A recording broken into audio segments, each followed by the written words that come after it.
det gemensamma nämnaren för transferiatet är ju att du lever på skattetransfereringar. Och det här är väldigt centralt i svensk politik.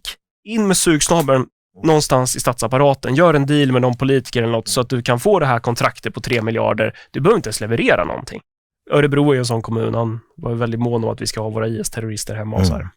Men sen tycker jag också så här, frivillig återvandring, visst, det kanske är bra i de fall där det fungerar, men framförallt behöver vi ha en återvandring med tvång.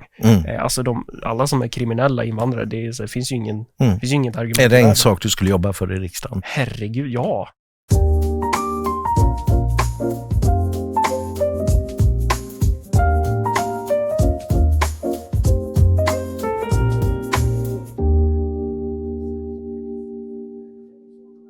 Mikael Wilgert träffar Marcus Allard som berättar om sin riksdagskandidatur och om den samhällsklass i Sverige som lever på att sprida skattepengar som man kallar för transferiatet.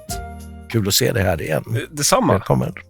Det var ett tag sedan, tack. Det är ett tag sedan och jag trodde det var 4 år sedan, men det kanske är mer till. Ja, jag tror det är 2020. Ja, men tiden går fort och det är ju också, det stämmer ungefär med den tid som sen det är så länge sedan vi blev utsparkade från YouTube. Men nu har vi kommit tillbaka dit. Ja. Så det är lite kul. Och så tar ni in mig direkt då så att jag sabbar allt. Ja, alla flaggor går direkt. Så. Ja, nej, det tror jag inte är någon större risk för. Men det blir väldigt spännande att höra om vad du har att berätta, och jag sa det till dig innan vi satt oss här att du har myntat ordet transferiatet. Och jag börjar fundera om det här är någon term som man borde känna till, men då har jag fått förklarat att det är en term som du har myntat. Och då så förstår jag att det har att göra med transfer, alltså överföring. Ja, en transferering, ja, precis. Det är transferering, ja. Berätta, vad handlar detta om? Alltså, om man ska vara rättvis så är det väl egentligen Malcolm. Jag och Malcolm Schune har ju haft en podd som vi släppt avsnitt på lite mer intensivt i vissa perioder och väldigt sporadiskt i andra. Och just nu är vi väl inne i en lång sporadisk period igen när vi inte släpper så mycket. Men det var ju mest att Malcolm satt och liksom idisslade.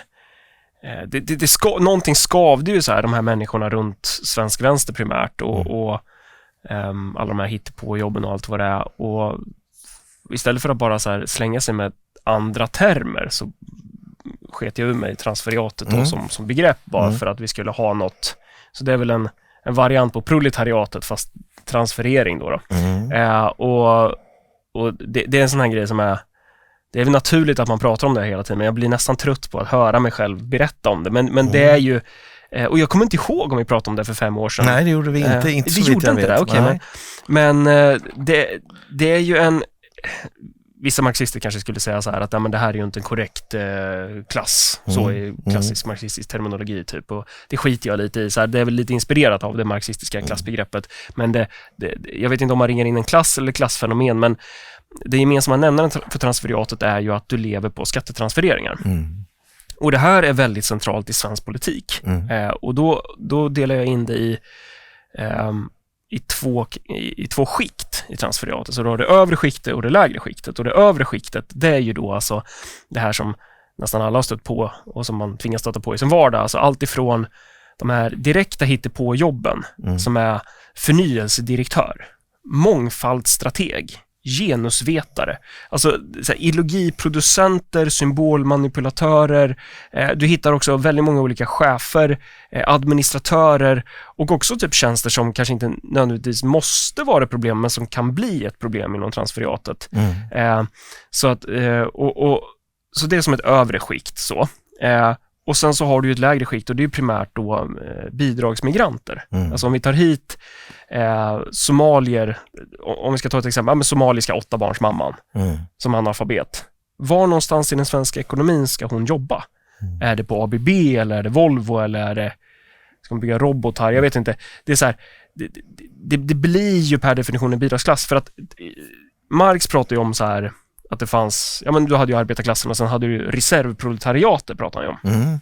Som man då kunde använda för att trycka ner löner och så här. Det var ju några som var på avbytarbänken som kunde träda in i produktionen. Typ strejkbrytare så att säga. Eller? Ja, men det är alltså personer som du kan få in i eller bara arbetslösa. Ja men precis. Men det är personer som har samma kvalitativa egenskaper som övriga knegare. Bara det att de inte har jobb för tillfället. Men transferiatet är ju inte ens på avbytarbänken till att gå in i produktionen. Nej. Alltså det skulle ju krävas, jag vet inte hur många decennier det skulle krävas för att ens uppgradera dem med all utbildning, kulturella kunskaper, allting som skulle liksom få de här människorna som kommer direkt från Mogadishu in i svensk ekonomi. Och det gör ju då att då får vi ju en bidragsklass. Och det vågar jag nog hävda är ganska unikt historiskt sett. Och här har du ju då där den så här gamla socialdemokratiska välfärdsstaten någonstans möter den här helt galna migrationspolitiken som vi har haft. Och då får du de här klasskikten, men också kanske den här överskottsbefolkningen i västvärlden som är, vad ska man säga, det förväntan är att du ska ha den här liksom akademiska examen och sen så ska du ställa upp förväntningar om att du ska leva medelklassliv och så vidare. Det ser ju naturligtvis olika ut i USA än i Sverige, men i Sverige så är ju det väldigt centrerat kring staten. Sen finns ju en till del i det här också som väl tangerar lite, och det är ju alla de här sugsnabelkapitalisterna som du har, alltså oavsett om vi pratar kanske olika, det kan vara välfärdssektorer, men också typ så här Stegra, Northvolt, vindkraft. Den här kontraktkapitalismen där det är inte produktivt i sig. Alltså, sugsnabelkapitalism. Ja, men precis. Alltså, för att jag tror att det ja, men man fattar typ. Tittarna förstår. Ja, och det skiljer sig från den traditionella så här, men så här, ta någon stereotypisk idé om så här, men jag är en fabrikör, jag producerar tandkräm. Så här, det som är intressant för mig är att hur gör jag för att producera mer tandkräm under kortare tid? Och så hur maximerar jag med mitt? Det är förutsägbart, det är konkret, det går att ta på. Och det är någon som är beredd att köpa det också. Ja, exakt. Det är någon form av hälsosam cirkulation här. Men vår samtida man ska kalla det kapitalism, eller så här, de här sugsnabelkapitalisterna, det är ju kontrakt. Det är så här, in med sugsnabeln någonstans i statsapparaten, gör en deal med någon politiker eller något så att du kan få det här kontraktet på 3 miljarder. Du behöver inte ens leverera någonting. Skitbra om det blir krig i Afghanistan så vi kan bygga skolor i kartong och plywood och få extremt mycket pengar. Det är en annan form av, det är inte samma produktiva logik i det, utan det är bara en genväg. Och det här transferiatet, jag har ju tjatat om det i väldigt många program och sådär, och borde tjata om det mer så. Men transferiatet menar jag är centralt för att förstå svensk politik. Och framförallt nu när det gäller mitt ena politiska projekt, att jag vill ju bygga ett parti för de produktiva. Och då menar jag alltså både arbetare och företagare, så här, oavsett om vi pratar om mångmiljardär som driver företag, eller om vi pratar om Lars som har blivit utförsäkrad av Försäkringskassan fast han borde ha rätt till stöd, eller undersköterskan i äldreomsorgen. Alltså du har för båda de här, även om jag fortfarande skriver under på att det finns en motsättning mellan arbete och kapital naturligtvis, så hamnar ju båda de här på en motsatt sida om transferiatet. För transferiatets existens beror ju av att staten ska exploatera de här människorna. Ja, jag skulle vilja hålla mig kvar lite grann vid transferiatet, för jag tycker att det är så spännande och för mig ett nytt begrepp. För om man ser här finns det ett transferiat, du nämnde hållbarhetschefer och allt möjligt. Men man kanske kan tänka sig ute i kommunerna, där finns det olika personer som ska sätta folk i arbete. Det kan vara kvinnoprojekt för kvinnor från Somalia eller någonting annat. Och sen så har du politikerna som någonstans fördelar de här pengarna och ser till att de får dem. Kan man se liksom en arbetsfördelning här, att politikerna, det är de är också, har någon slags sugsnabel in i statskassan eller kommunkassan. Men kan man se det som att de förser transferiatet med pengar för att transferiatet ska göra en uppgift, så att säga. Och i så fall, vad är deras uppgift? Är det att hålla koll på dem som jobbar, eller vad är transferiatets uppgift? Varför vill de här politikerna ha transferiat? Ja, men det är en intressant diskussion, och det finns nog inget rakt linjärt svar på det. Men sen finns det väl incitament att ha ett transferiat, och framförallt så finns det väl, ska man kanske vända på det också, att så här är det ju, politiker, vi kan ju avskaffa transferiatet med ett pennsträck. Och det är oftast Och när därför säger vi, då tänker du på dig så folkvalda. som du sitter i kommunstyrelsen för Örebro kommun. Vi som har den budgeterande makten i kommun, region eller nu sitter jag ju inte i riksdagen än. Men och det är ju det, de lever ju på nåder av demokratiska beslut. Det är oftast därför de reflexmässigt hamnar i en antidemokratisk ställning. Som är att man fruktar pöbeln. Man, du vet, så de här outbildade människorna som inte förstår hur viktigt det är att ha mångfaldsstrateger och förnyelsedirektörer och hur viktigt det är att de måste tjäna 120 000 i månaden. Och kommunikatörer och allt vad det är. Men sen har du väl att det är de fyller, hur ska man säga, de göd ju varann någonstans i det här. En symbios. Exakt. Så transferiatet är beroende av politikerna för de får sina tjänster och sina löner. Och de kan ju inte kritisera politikerna för då ryker deras anställning kanske. Men kan de också fungera så att de som håller massan under kontroll? Men självklart, public service är ju transferiat. Ja. Det är ju skattefinansierad ideologiproduktion. Det behöver inte betyda att statlig tv per definition alltid måste vara exakt i den specifika formen som svenska SVT har blivit. Men det är ju ett väldigt bra exempel på transferiat. Om du tittar på hela journalistkollektivet, förutom typ alternativmedierna, alltså hela den här pressstödskonstruktionen, det är ju per definition en klientelism också, som är, och det är klart att det får effekt. Och de här arméerna av kommunikatörer som du har ofta så är de ju centrerade i transferiatstäderna, alltså Uppsala, Örebro, Lund, de här universitetsstäderna. De fyller ju en ideologiproduktion, alltså de fyller en ideologisk funktion i att legitimera den förda politiken. Nu i Örebro så har man ju grävt upp hela kommunen och så har man byggt det här superbussprojektet som ingen ville ha. Vi försökte fixa en folkomröstning om det, de fuskar bort namnunderskrifterna. Jag pratar mycket om det här. Och centralt i det här, i deras liksom, på deras schackbräde har du ju regementet kommunikatörer som nu har till uppgift att förbättra bilden. Så då lägger man ju massa skattepengar på att de här ska då trycka ut propaganda typ. Men ofta så är ju transferiatet väldigt, väldigt onödigt. De behöver ju hela tiden karva ut existensberättiganden för sig själva, som brukar ta det här exemplet med stadsantikvarien. Alltså vi har ett visst antal kulturhistoriska byggnader i Örebro kommun. Och när hon har kulturmiljöinventerat dem, då är ju hon klar. De är K-märkta och klara. Ja, då är det färdigt. Vad ska hon göra då? Då behöver ju hon hitta på något nytt. Så då kommer man ju in på mötet och säger, jag skulle vilja byta namn på de här gatorna. Eller så kulturmiljöinventerar hon varenda jäkla asbestruckel som hon kan hitta då i hela kommunen. Så att det blir jättesvårt för den produktiva sektorn att bygga och göra grejer. Och det där stöter du på hela tiden, att det finns ett klassintresse i den här regleringen. I att sätta krokben, i att vara pinnen i kugghjulet på produktionen.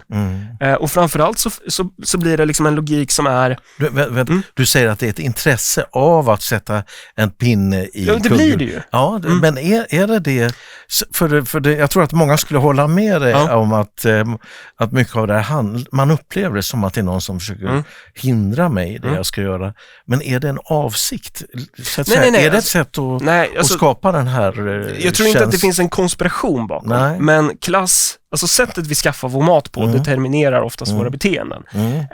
Och om du lever på som jag tog upp så här, stadsantikvarien, ja, men ska hon sluta jobba när hon är färdig? Kan hon säga, nu är jag klar. Nu kan ni säga upp mig. Ja, det vore väl det naturliga. Ja, och den som ska göra det är ju politikern. Ja. Som ska följa bollen. Ja. Men det gör man ju inte. Och det för mig in på det här med politikeransvar och tjänstemannaansvar. Men man skulle kunna dröja kvar lite och prata om transferiat gällande på fler områden också. Att så här, hård maktutövning kontra mjuk maktutövning. Om vi tittar på brott och straff. Så har du ju en bakvänd maktutövning i Sverige. Där vi utövar en hård, om vi ska dela in de här i hård och mjuk, så här, hård maktutövning, det är ju alltså tvång, fängelse, våld, alltså direkt så. Mjuk maktutövning, det är ju det här mjuk dialog, kanske rehabilitering, allt det här, gå som katten kring het gröt och processa. Och om du som företagare har råkat fyllt i fel i din deklaration, då kommer inte du bli utsatt för mjuk maktutövning i Sverige, utan då kommer du ha Skatteverkets jurister och administratörer som kommer gå på dig stenhårt och utöva en hård maktutövning. För det är ju det som ger, det finns ett incitament i det, för att det är ju det som legitimerar dem, så att säga. Om man hade varit mjuk, men då hade vi inte haft samma behov av dem. Samtidigt så är det bra att vi har administratörer på Skatteverket, men att man förstår den här liksom mekaniken. Och sen samtidigt har du då, hur behandlar vi kriminella i Sverige? Vi har ju inte en hård maktutövning mot kriminella. Där har vi en mjuk maktutövning. Där ska man processa de kriminella. Och det är ännu bättre om de är så pass galna psykopater och helt i en liksom en asocial enklav. Så att det inte ens går att svara på någon slags rehabilitering. Ju svårare det är, desto bättre. För att då kan vi processa Abdi hur länge som helst. Och det ger ju jobb till Batikhäxan Berit då. Eller framförallt till Abdis kompis, projektledaren Ali, som är exkriminell och ska prata med ungdomar i orten. Och det är så här, fast han typ fortfarande är kriminell. Alltså alla vet ju vad jag pratar om. Det här liksom cirkusen som pågår. Men det stannar ju inte bara vid det här sociala, utan den här mjuka maktutövningen, hela den logiken, den har ju sipprat ut över hela våldsmonopolet. Idag har du den här gråtande tanten, Petra Lund, som står där och är uppgiven. Hon ska representera yttersta fronten för svenska staten, alltså våldsmonopol. Hon står och gråter. Vad gör poliserna? De bjuder på pizza till de kriminella. De säger, ni kan komma in på pizzamöte här, som samordnas av den lokala socialdemokratiska kommunstyrelseordföranden. Och så kan vi prata om att det är dumt att skjuta. Alltså, om man tittar då på El Salvador, så här, hur fick de ner kriminaliteten? Var det genom, som den här åklagaren ville, fotmassage till kriminellas mammor? Var det genom att bjuda på pizza och saft och bulle och så här processa skiten? Nej, det var ju genom hårt, brutalt våld. Och det är så man löser det. Men då har du ett materiellt incitament någonstans. Och jag säger inte att hela liksom, man får tänka på det här som ledtrådar någonstans, men att jag tror att det här en viktig del i att förstå Sverige idag. Ja, det är mycket intressant. För jag tycker det du målar upp här, det är nästan, kan man se det som att det är 5 klasser så att säga. Vi har dels en politikerklass. Sen har du någonstans här nere är det de som jobbar och gör någon nytta. Och de ska hanteras med hård maktutövning. Gör de en lagöverträdelse, då blir det fängelse eller böter eller någonting annat. Det är ingen diskussion. Och då har du en klass som upprätthåller den lagstiftningen och rättsskipningen. Och sen så har den här gruppen av människor som inte gör någonting vettigt egentligen, utan en bidragstagare, om vi får säga så. Och sen har du de här transferiatet som masserar dem. Och precis. Så att och där fungerar ju både transferiatets lägre skikt och övre skikt. De ger ju varann. Och det övre skiktet, är det politikerna? Man kan ju dela in oss politiker i det också. Det finns ju alltid en gråzon, och problemet med de här för att det inte ska bli KPMLR så ska vi ju tänka på det här som ledtrådar, inte som sanning. Nej, precis. Så det är så här, och för att ta där du ställer upp här, jag skulle vilja bara så här kleta ut allting, för det är mycket mer rörigt. Ja, allting går i varandra. Exakt. Och det är en process i sig det här, men det övre skiktet är ju vad ska jag säga, de har ju ett incitament av att det lägre skiktet växer, samtidigt som de kanske inte har det. På ett sätt så är det ju en kamp om skattepengar. Men det är ju jättebra att det finns ett utanförskap för projektledarna som ska jobba här. Nyligen i kommunen så hade vi, då har de tillsatt ett projekt som heter Partnerskapet, får 5 miljoner per år. Och de ska ta bort de utsatta områdena från listan utsatta områden. Nu har de jobbat i ett år, och så kommer de till... Det handlar om listan, inte om själva området. Nej, jag vet inte. Nej, det är bilden framförallt, naturligtvis. Och så kommer de då till en av de nämnder jag sitter i, och så ska de redogöra för det här, och de bara säger så här: vi har skapat oss en bild av området, vi har pratat med den lokala vårdcentralen, med ordföranden i den här föreningen, och så bara håller det på så här, och jag blir så här: ni har jobbat i ett år, vad är det ni har gjort? Så har vi sa ju det. Så bara, okej, ni har bara gått runt och skapat er en bild av området. Ja. Och ofta så, och det här är då, och då får jag skit på nämnden för att jag ifrågasätter ju varför lägger vi skattebetalarnas pengar på det här. Men då får man tillbaka att så här, nej men vad gör du? Det här är ju så här att man liksom bryter mot en person, att man är elak på ett personligt plan. Du kan ju inte ifrågasätta en annan människas försörjning. Man ser inte konflikten, man ser inte att det sker en exploatering här. Och sen en till grej gällande transferiatet är ju att de tjänar ju på att aldrig komma i mål. Ju svårare problemet är, desto bättre. För då kan du processa ut i alla ändar. Det är därför du hela tiden har så här. I Sverige, vi har typ löst jämställdhet. Vi är jämställda i Sverige, bland svenskar. Det är ett problem för transferiatet. Då behöver du uppfinna nya förtryck. 21 nya kön, 51 nya kön liksom. Så här, du behöver ha de här, hela tiden ha den här diskussionen om rasism pågående, för att det ger jobb. Och det här för mig då in på problemet med, vad ska man säga, svensk höger i hur man har betraktat sig woke och kulturkamp. Att det finns någonting djupare här. Det materiella föregår det här. Eller det finns ju såklart. Nej, men att, så här, i och med att det finns människor som försörjer sig på de här sakerna. Det handlar inte bara om, för att om du bara tänker att det är en idé, du kan ju övertala bort det. Du kan ju diskutera, du kan ju resonera, du kan ha en dialog. Lösa problemet kanske. Men det du måste fatta är att man måste ju låta yxan gå. Du måste ju rödpennan. Det är ju så här, du måste skära ner på transferiatet. Det är en klass, ett klassintresse. Och det gör att kulturkampen måste förstås så mycket djupare. Den är mycket svårare, eller på ett sätt lättare då, att angripa. Så. Men om jag får gå tillbaka till de här olika grupperingarna då. Vi har hedligt arbetande människor som är en grupp då.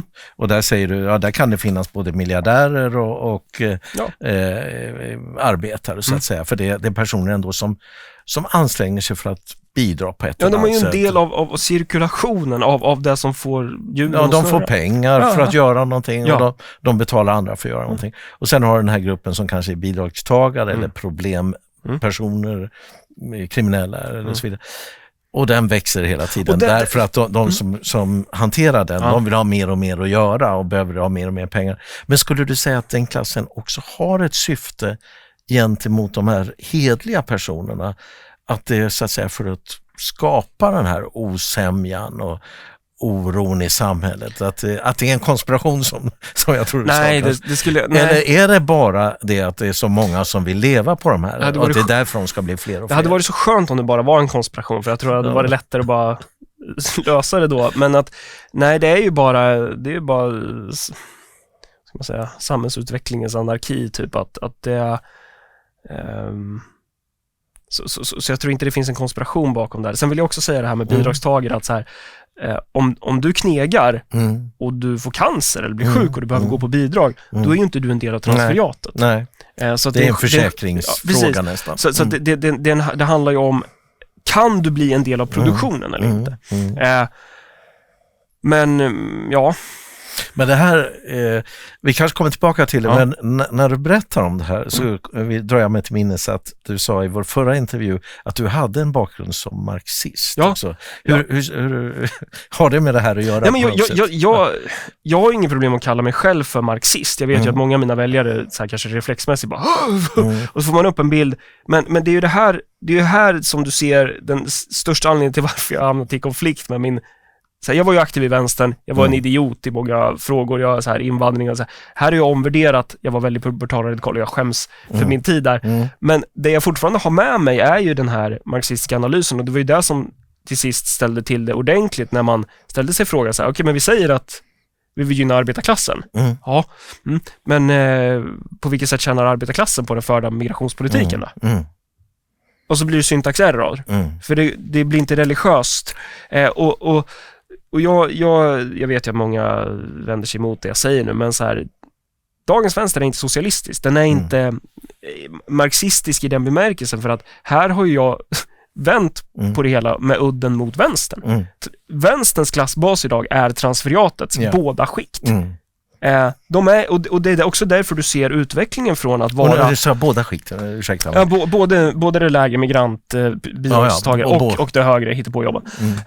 Så att, och här ser du också utvecklingen över tid. Att successivt så har ju de gamla Socialpartiet och det som tidigare hette Kommunistpartiet, de har ju gått från att vara arbetarpartier till att mer och mer bli akademiskt nischade, och framförallt idag så här. Idag ser man ju på folket som en smutsig pöbel. Medan man förr i tiden var så här, demokrati är genuint gott. Folkstyre är dygdigt. Så här, vi representerar en heroisk, produktiv kraft i historien. Vi ska framåt. Men idag, man är en reaktionär klass. Man vill ju inte framåt. Man är ju typ emot utveckling överhuvudtaget. Att det blir nästan, de påminner nästan om gamla adeln på något sätt. Att det är så här, de meriter som premieras i det privata näringslivet är ju det finns en naturlig vad ska man säga, det finns naturliga incitament i det privata näringslivet att du ska vara produktiv, för annars går du under. Alltså men inom transferiatet så är det så här, det är en bakvänd logik även där, typ att det blir så här, det som är centralt där, de meriter som är centrala, det är typ din förmåga att interagera, att så här, känna rätt personer, det är därför det är viktigt för SVT att bjuda in de här politikerna, det är därför det är viktigt att ha de här middagarna, och du har de här personliga banden också. Alltså om du tittar bara lokalt i Örebro, den personen som jobbar som journalist på Nerikes Allehanda, SVT eller P4 har ju i de allra flesta fallen jobbat som politisk sekreterare, antingen innan eller efter den anställningen, eller som kommunikatör. Det är ofta gamla journalister som blir kommunikatörer. Du har de här banden, de är gifta med varandra, de är liksom, det är ett klägg, som Juhat sa. En fråga när det gäller då transferiatet, och du nämnde, tror jag, hållbarhetsdirektörer till exempel. Det är ju vanligt nu i alla bolagsstyrelser. Man ska ha, till och med i ledningsgruppen ska det sitta någon som jobbar med hållbarhet och som kanske har lika mycket att säga till om som ekonomichefen eller marknadschefen eller så här, rent i antal platser i ledningsgruppen. Och när vi gjorde en liten studie på nätet så konstaterade vi att ungefär 80% av de här är kvinnor. Skulle du säga att transferiatet framförallt är kvinnor? Ja. För 70% av de offentliga anställda är ju kvinnor. Hur har det kunnat bli så egentligen? Oj, det är väl en lång process kanske. Jag har inget så här snabbt, rappt svar på det egentligen. Varför det är så. Men det är ju en överrepresentation av kvinnor, och det som vi tolkar som kvinnliga egenskaper är väl dominerande i de här miljöerna. Att så här, det är en konsensuskultur. Jag tror att på väldigt manligt präglade arbetsplatser, inklusive Örebropartiet, så är det så här, ja, men då gör du fel, men vad fan har du gjort, en jävla idiot? Du ska göra så här, konkret, rakt på, sen är det klart. Men i den här miljön så är det här, du ska inte ens kritisera. Nej.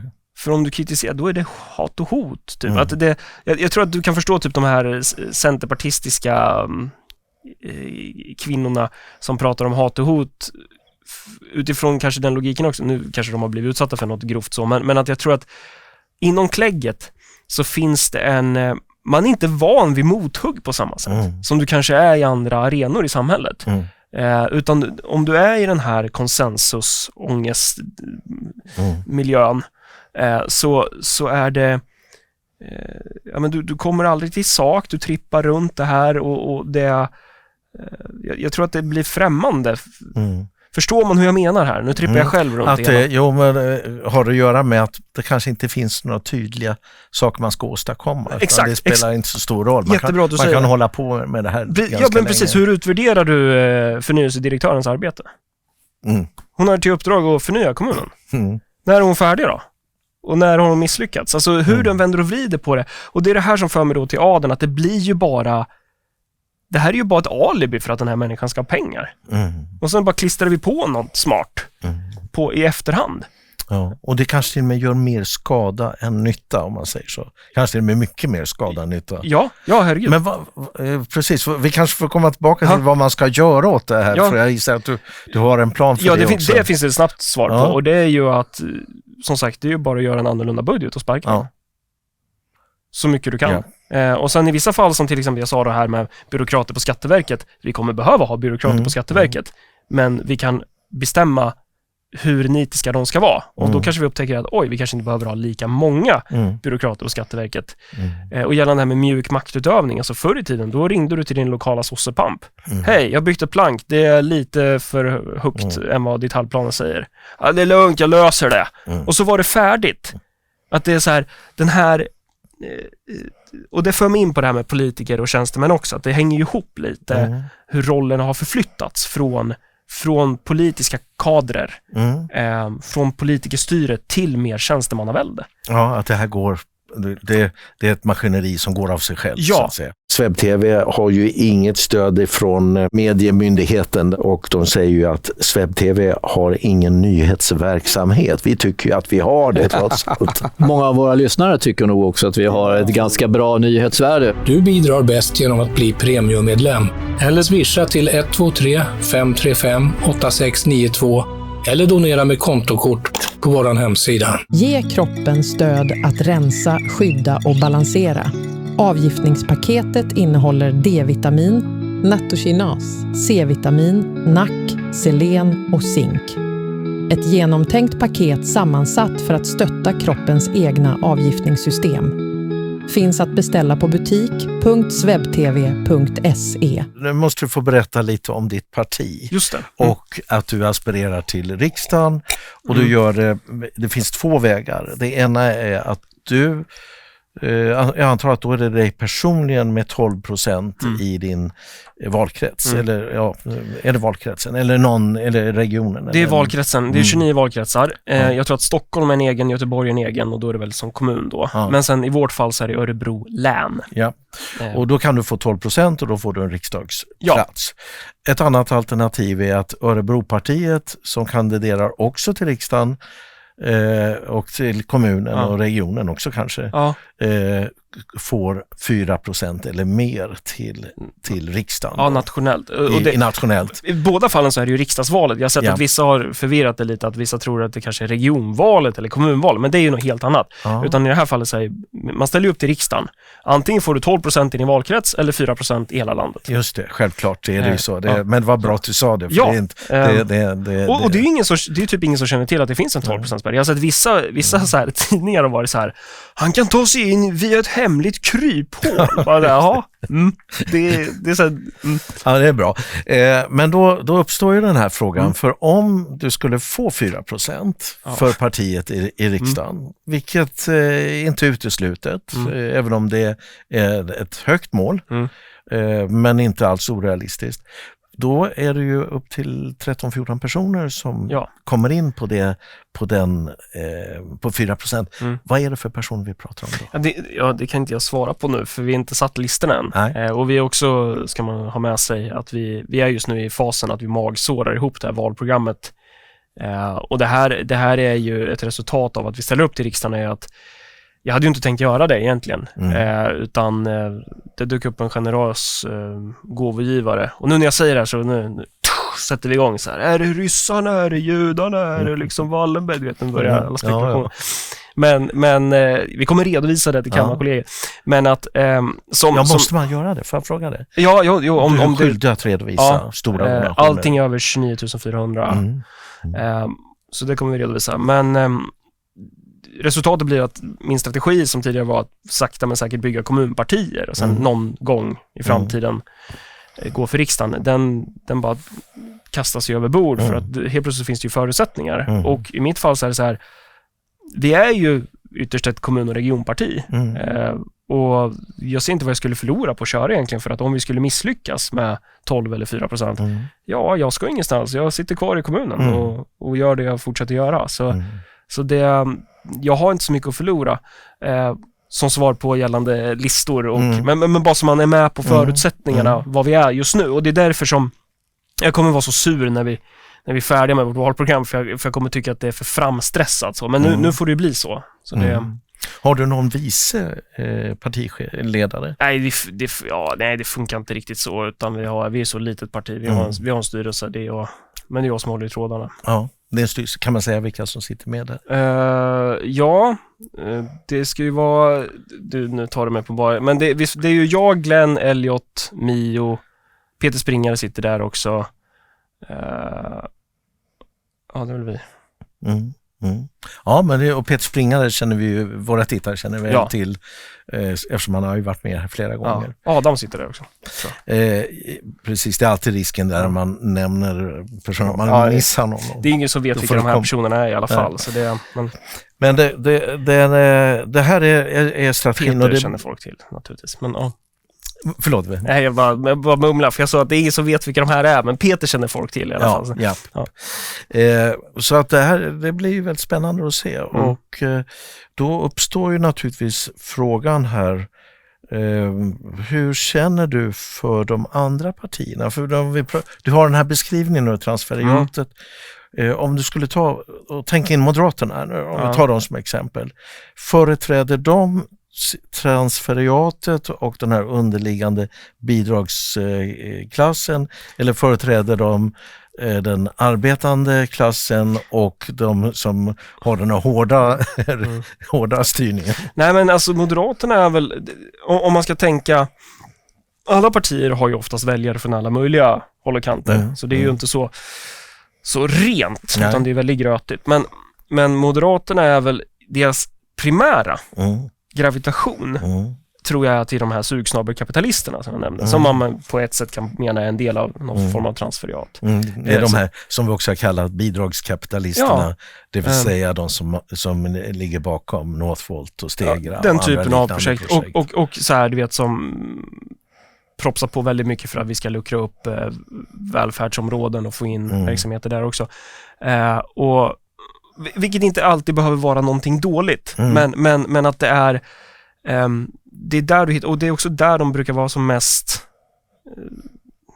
griniga, är ju när man ifrågasätter, ska vi subventionera alla friskolors handläggningstid? Varför ska vi göra det till exempel? Då är de där direkt. Du hotar friheten. Och det här är ju någonting väsensskilt mot det klassiska produktiva kapitalet, så att säga. Sen har du ju de väljarna också, korkade människor som fortfarande tror att Moderaterna är något de inte är. Det är så. Och Centerpartiet är lite spännande nu då. Och jag tänkte, du nämnde ju detta med hat och hot. Har du spekulerat i någonting? Vad kan det vara för hat och hot som hon talar om? Nej, men precis som jag var inne på förut, så tror jag nog att det mer handlar om kritik. Det kan ju vara så att det faktiskt har hänt något grovt. Så. Jag ska inte utesluta det, men att jag tror att de här kvinnorna är vana vid miljöer där de inte ifrågasätts. Att det inte är raka rör, utan det är konsensusmiljöer. Och då när man hamnar i en politisk ställning, då är det plötsligt, nu blev det mycket hårdare. Då har du inte det här politiska stridsvärdet på samma sätt. Så jag tror att det är där det handlar om. Hon går inte ut med den riktigt korrekta bilden, den lite omskriven då, kan man säga. Ja, det tror jag. Jag vet inte. Det är svårt att veta. Ja. Men Centerpartiet, är det något parti som du känner en attraktivitet till av riksdagspartiet? Nej, det ska sägas att jag håller med sakfrågor kanske hos alla partier. Jag vet inte riktigt om det finns något hos Miljöpartiet och Centerpartiet, så nu när jag tänker. Men ofta så finns det alltid någon sakfråga som är så här bara, det där är ju rimligt. Och så har ju vi jobbat i kommun och region. Alltså, vi skiter ju fullständigt i vilket parti det är som lägger ett förslag. Är det bra yrkande? Gynnar det medborgarna? Ja, då kör vi ju på det. Och så är det ju. Och i mångt och mycket så håller jag väl med Sverigedemokraterna i många sakfrågor. Men vi är ju inte... Jag värjer mig mot... vi är ju en egen kraft, så att säga. Vi är ju någonting... Jag menar på att vi representerar någonting nytt. Och det finns ju inget parti som pratar om och förstår så här, transferiatet som den kraft man behöver förstå det som, och som formulerar en politik medvetet utifrån vad är egentligen de produktiva samhällselementens intressen. Vilken typ av politik ska man föra för att gynna dem? Och du hittar inget riksdagsparti egentligen som fokuserar på det? Nej. Absolut inte. Inte utifrån den idén. Och det tror jag har att göra med att vi är så... Första frågan är alltid så här, som jag får, så är du höger eller vänster? Vilken kategori är du? För vi är ju människor, vi vill ju kategoribestämma naturligtvis och ta genvägar, för det är jobbigt hela tiden. Samma sak med eld också, så här, ska jag ompröva varje gång om det är varmt och stoppa handen i elden så här. Så vi lär oss ju att fatta de här genvägarna. Och det är ju, jag tror att det är väldigt vanligt i svensk politik att man tänker så här, här har vi ett problem. Hur ska jag som liberal lösa problemet?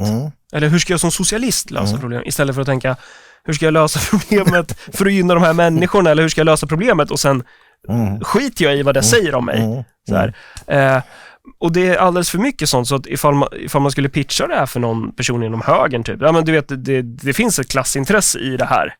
Man behöver se det på det här. Ja men du, sånt där håller inte jag på. Det är ju socialister som gör sånt där. Eller om du å andra sidan säger då till folk som påstår sig vara socialister, ja men vad är klassintresset i invandringspolitiken som du står och applåderar? Ja, nej men nu, nej. Du vet, då är det de här ingrodda, man fäller krokben för sig själv tror jag. Ja, för du har tidigare sagt att det här med höger och vänster, det är någonting som du egentligen dels inte vill placera in dig på, och det är kanske en helt överspelad konstruktion. Och ändå så använder jag ju begreppen så halvt. Men det är för att beskriva snarare vissa grupper snarare än en viss inriktning. Och jag tror att det blivit mer, vad ska man säga? Jo, precis så. Skulle du säga att idag alla riksdagspartier lever på, när det liksom är beroende av transferiatet? Kan de ta sig ur det? Ja, alla kan ta sig ur det. Men det kommer kosta olika mycket beroende på vilket parti det är. Moderaterna har ju alltid varit en skock strykrädda kärringar tyvärr. Alltså de är ju liksom, de har ju den, vad ska man säga, de är så fega som parti. Och jag tror att så här, varför rör inte de public service? Det är ju det här som är grejen. Många väljare går runt i villfarelsen om att om jag röstar på Moderaterna så kommer jag få mer effektivitet i skattemaskineriet. Ja, det är för att de är rädda, och jag tror att det är personliga förbindelser. De är ju en del av klägget. Så transferiatet har ju makt över dem. Fast det är ju egentligen tvärtom. Ja, för det är medierna som styr politikerna mer än vad politikerna styr medierna. Ja, om de väljer att låta det vara så är det ju så. Men så är det väl egentligen. Jag tror inte medierna har så makt över mig. Nej, så, men om vi tar det stora hela. Ja, men det är ju vad du låter, det är ju hur du i det stora hela är det ju naturligtvis så att politikerna har låtit sig bli hunsade av personer som man ska hunsa. Men hoppas Sverigedemokraterna och Moderaterna att SVT en dag ska stå på deras sida? Det tror jag de har gjort den analysen. Om vi snälla mot jag tror inte ens de har gjort den analysen. Jag tror bara att de tänker att de inte ska vara lika arga på dem. Nej. Intressant. Jag måste fråga dig en annan sak. Din farfar var ju Henry Allard. Och han var ju han var relativt många år på. Han var talman. Så han hade ju vårt rikes högsta ämbete. Eller hur är det? Är det högre än kungen? I varje fall är det väldigt högt. Ja, det är där man dividerar. Ja, men det är väldigt högt ämbete i varje fall. Har ni en politisk diskussion i familjen och i släkten idag? Jo, men det har vi ju. Och det hade vi under uppväxten också. Jag skulle nog säga att jag är relativt ensam med de åsikter jag har just nu. Men uppväxten var ju präglad av och det var inte så djup diskussion. Det var det som slog mig när jag började läsa typ mer så här teoribildning, så här politisk teoribildning, oavsett om det var Marx eller inte, att så här, det var mer en så här ganska slapp politisk diskussion, men man pratade om politik så, och det, naturligtvis så var det ju så att man växte upp med idén om att men socialdemokratin är bra. Så. Men samtidigt så fanns det ju den här redan där som inte kanske var så himla sofistikerad, men så här, bara, man såg ju att socialdemokratin är ju inte längre vad den en gång i tiden var. Nej. Så. Är det ett islamistparti idag, skulle du säga? Eller? Nej, är det bara ett migrationsparti, eller vad är det för något? Ja, migrationsparti är det absolut, har ju blivit det. Frågan är om de ens skulle kunna klara av att försöka göra den här tvärvändningen, försöka göra den här korrigeringen i kurs som deras danska kamrater har gjort. För jag menar, deras danska systerparti är väl mer radikalt eller rimligt än vad till exempel Sverigedemokraterna är. Jag tror inte de skulle klara det på grund av hela den förläningsstrukturen som de har byggt upp och vilka de idag bygger sina röster på, och det är ju framförallt är ju migranter. Men ett utpräglat islamistparti är de ju inte. Nej, men det är migranter ändå. Ja, men det kryllar ju av islamister i sossarna. Ja. Naturligtvis är det så, och de är, och det är ju inte bara Socialdemokraterna, och det här fattas lite, alltså en ordentlig granskning av hur alla partier röstar gällande era skattepengar gentemot islamister. För där har ju Örebropartiet ibland varit ensamma om att ta upp striden. Och det inkluderar till exempel Sverigedemokraterna i frågan om så här, och då blir inte frågan om är det här bra eller dåligt, utan då blir frågan om metod. Vi vill ju till exempel, men kommunen ska sabotera för de här IS-kopplade skolverksamheterna. Och då var det så nej men så kan vi inte göra, vi kan ju inte. Du vet, att det blir då är man så här produktig istället för att vara politiskt kreativ. Varför och nu nämnde du Sverigedemokraterna. Just Sverigedemokraterna borde ju inte agera så. Varför gör de det? Varför borde de inte agera så, tänker jag? För att de säger att de är emot islamism. Ja, till exempel. Men jag tror att de har, och det här ser inte jag som ett skällsord utifrån så här vänsterslyngens perspektiv. Jag ser mig inte som höger eller vänster som sagt, men nu kanske det låter väldigt mycket sådär. Men att de är ett borgerligt, alltså de har en borgerlig syn på institutioner. Och det menas som en objektiv term. Och det betyder att man betraktar institutioner som neutrala. Man har en naiv syn på staten, man har en naiv syn på att hur ska man säga, bara du förändrar sammansättningen i ett parlament så kommer alla institutioner per automatik bara köpa det typ. Och det där tror jag att är man lojal med systemet? Ja, man förstår ju inte systemet. Alltså Socialdemokraterna eller de gamla kommunisterna, oavsett vilken tradition i arbetarrörelsen du tar, så har man en förståelse för att ingen institution är neutral. Staten speglar materiella intressen. Varenda jävla byråkrat du träffar på har en agens. Om det dessutom är så att byråkraten har så här sosse-loggan tatuerad i pannan, så kanske det är också en indikator på någonting. Men att så här, våran höger idag, de är så här, de lägger allt ska utredas. Paradigmskifte. Om några år så ska men precis. Så paradigmskifte, det stora paradigmskifte, det ska bara utredas i 8 år först innan det händer något. Och det är ju så här, när sossarna vill trycka igenom en förändring, då är det klart. Tror du att Göran Persson skulle acceptera någon gång att en byråkrat säger till honom, Göran, du får inte göra så här? Det hade inte hänt. Och det är ju för att man förhåller sig till makt på olika sätt. Det är inte bara regler som styr, utan det... Nej, men reglerna är föränderliga. Alltså reglerna är gummi. Och det är det här som högern inte har fattat, att politik är krig, institutioner är inte neutrala. Så här, det är klart att byråkraten kommer att säga du får inte göra så här, men det kan du göra i alla fall. Du måste ha den här kreativiteten, och det saknas. Så det är det jag menar med att de är fortfarande produktig. De tänker på politik i produkttermer. De vill vara lydiga och lojala med systemet. Och vem tjänar på det? Inte fan är det Sverige i alla fall. Vad ska du göra nu då, om du kommer in? Och det finns ju undersökningar som visar att det är ganska stor sannolikhet att du gör det. Vad kommer vara dina viktigaste saker att göra när du kommer in som antingen som ensam i ditt parti, eller att du faktiskt får med dig 13 kollegor? Och det är ju först och främst, de här undersökningarna är ju, jag vill verkligen, man ska ta dem med en nypa salt. Jag är livrädd för att så här, folk ska tro att jag tutar i mitt eget horn för mycket, för att det är ju inte samma sak som att de faktiskt ställer frågan direkt, men jag bedömer att jag har en chans så. Och när det gäller att komma in, så ja, om vi tänker i scenariot då att det bara blir ett mandat, och det vågar jag väl säga att då kommer det ju vara jag, så då handlar det om vad gör jag med mitt mandat. Alltså, då gäller det att få så mycket hävstång det bara går. Så får jag in kofoten över 12% spärren, då kommer jag ju böja och bända så mycket jag kan. Det kommer ju vara en plattform, det kommer ju vara en helt annan möjlighet att få en annan typ av politisk debatt i Sverige. Som jag vill mena att jag kan bidra med, som jag inte ser att något annat parti kanske gör på samma sätt. För att man är hela tiden låst i den här konstiga bondagen som är liksom att de sitter fast på olika sätt. Vill de bli befriade, tror du? Ja, det är frågan om de vill det. Jag tror de är lite rädda för det. Vissa av dem. Några kanske vill det. Ja, några kanske. Och de är... Men de är...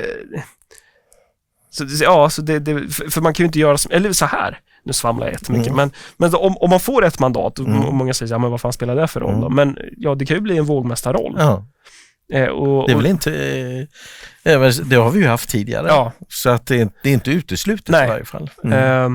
Och då kommer jag kommer inte knyta fast mig själv då, utan jag kommer vara väldigt fri i min vågmästarroll. Vilket ju alla fattar. Och om jag så här... De kommer säkert vilja sabotera det, men så här, ja, jag kommer väl vara med i Agendas partiledardebatter också då, eftersom jag är en invald partiledare för ett riksdagsparti. Ja, det borde vara det rimliga. Då får vi en annan typ av riksdagsdebatter, tänker jag. Så. Och vissa kommer tycka att det är fruktansvärt och andra kommer väl tycka att det är just befriande. Men det är ju så demokratin ser ut. Så att, och skulle vi komma in över 4%-spärren, vilket det är ju rejält hopp alltså. Jag vill ju gärna göra det för att trycka dit alla som säger att det här är helt omöjligt. Men samtidigt så skulle det är ett sånt stort projekt.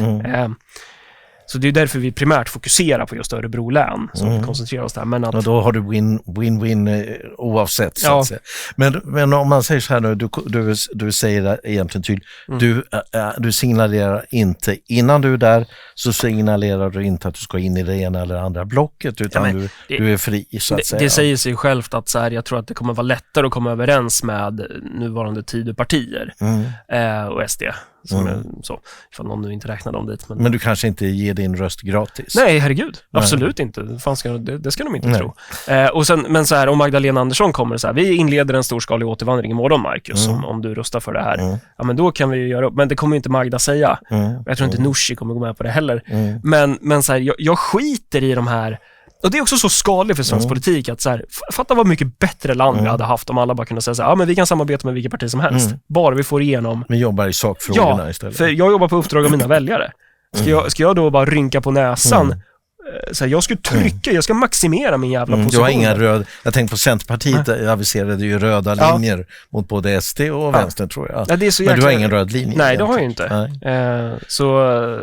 Men jag bryr mig om sakpolitiken. Det är helt otroligt att inte är en konsensus kring det i svensk politik. Men hur ska du undvika nu då att du liksom sugs upp i det här systemet och att du blir, jag skulle inte säga korrumperad, men du kanske blir styrd av intressen som du idag säger att det här är det jag ska kämpa emot, men att man tröttnar eller tappar orken eller, jag tror eller känner sig för utsatt eller sådär och inte orkar. Nej, men så jag tror att jag är för bränd för att kunna bli det. Och märker man att jag gör ett dåligt jobb, då är det bara att rösta ut mig då. Men den där frågan är ju så här, den är så svår att svara på. Typ så här, hur ska du göra för att inte bli korrupt? Bara, jag ska väl vara mig själv typ.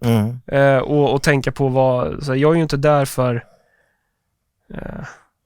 Men det har lite, jag tänker på det, en sak som du har drivit är ju att du tycker att kommunstyrelsens ledamöter ska ju inte ha jättehöga löner. Kommunalråden, Kommunalråden kanske, och då signalerar du egentligen att du inte har ett jätteöverdrivet begär efter pengar. Nej. Skulle du säga att det är en styrka i det här? Nu börjar jag känna, alltså så här, det där är också sån där grej som jag gör ju fortfarande att jag lägger mina pengar, det här, ska jag säga, jag sänker min lön efter skatt så att säga.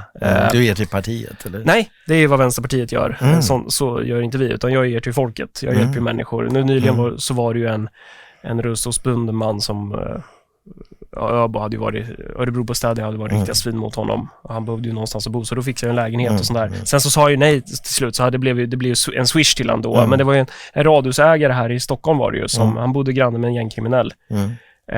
Och så hans radhus sprängdes ju i luften. Var det i Hässelby de här? Ja, någon av dem. Ja, det är fruktansvärt. Och då donerade jag 100 000 till honom, startade en insamling. Så det är högt och lågt, mycket till Stadsmissionen och så här. Så det är inte till partiet, det blir ju inte någon hjälp. Men man vet aldrig de där pengarna. Det finns korruption överallt. Så att, men du har siktat på att ge till slutmottagaren. Precis. Och jag vill ju ändå vara... Ja, du menar Stadsmissionen menar du? Att det kan vara... Ja, absolut. Så kan det ju vara. Ja, där var väl...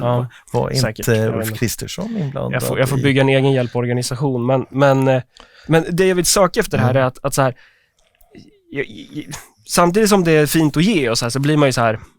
Helst av allt skulle jag ju bara vilja ge och inte behöva typ skryta om det. Men nu måste jag ju göra det för att visa vad jag gör. Men jag stör mig på mig själv på något konstigt sätt. Att det är så här, att det blir så här, kolla på mig typ. Men skulle du få dåligt samvete? För du har ju familj.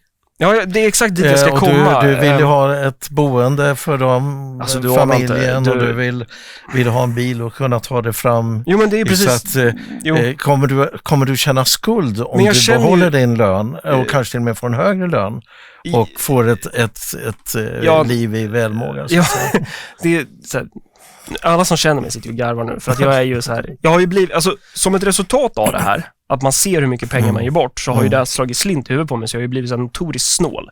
Alltså jag är så här, jag springer Mot runt. dig själv? Ja, jag springer runt på Lidl och är helt jävla svettig. Och sen åker jag till Willys och sen är det Ica, så plockar alla de här kampanjerna. Det är liksom så här, det är ett sjukligt beteende, och det ger ju inte så många kronor i marginalen naturligtvis. Men att så här, jag bor i ett jävla renoveringsruckel med en underdimensionerad luftvärmepump. Jag hade kunnat ta Men den här fru då, politiken. vad säger hon då? Ja, hon tycker väl att så här, hon fattar ju att det är inte så mycket att göra åt det där, och hon köper ju det, för annars hade det varit ett problem.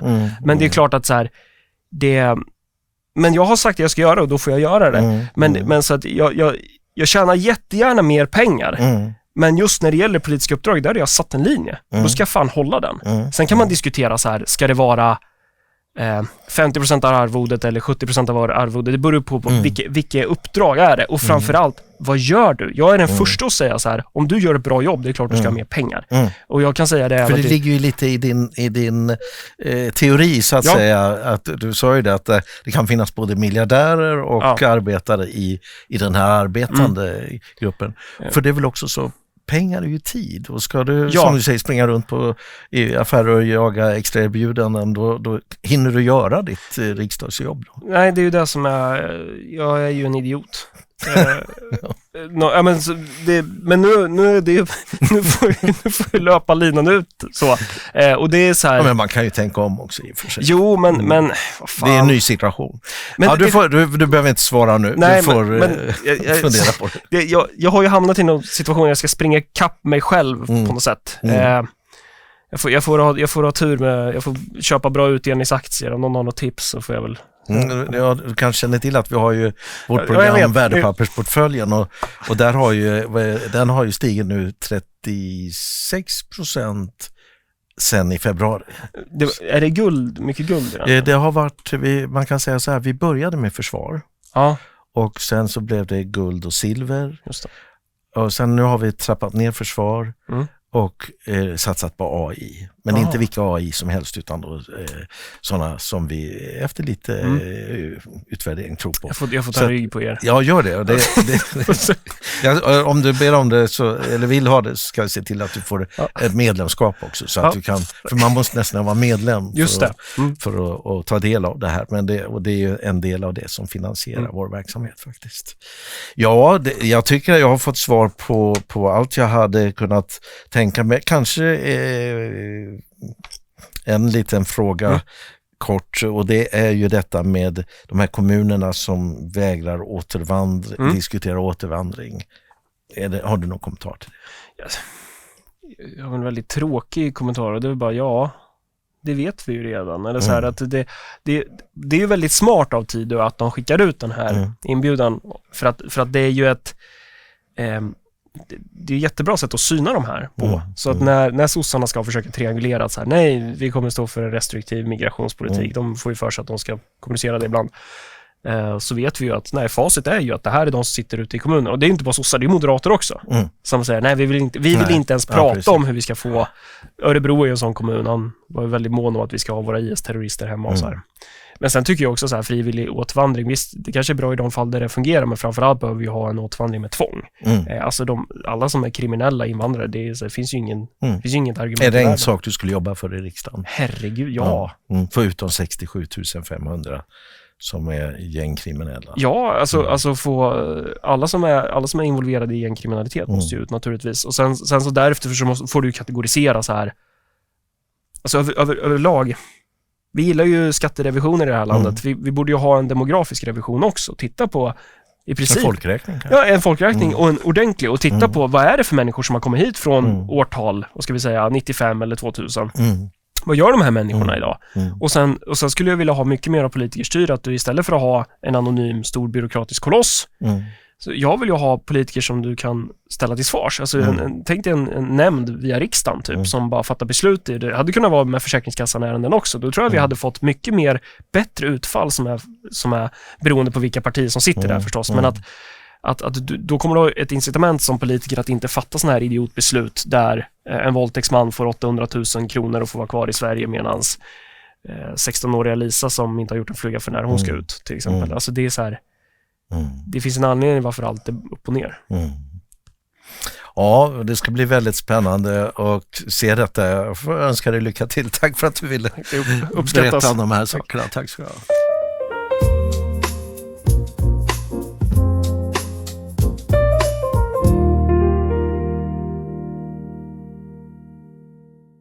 Du bidrar enklast genom Swish eller bankgiro. Eller bli gärna månadsgivare genom periodiska överföringar från ditt bankkonto till vårt bankkonto. Det är också möjligt att betala med kreditkort genom att trycka på knappen Donate på vår hemsida. Du hittar alla kontouppgifter längst ner på hemsidan swebtv.se. På vår hemsida kan du också anmäla dig för att få mejl. Vi använder vår mejllista endast för att informera om våra program och annat liknande.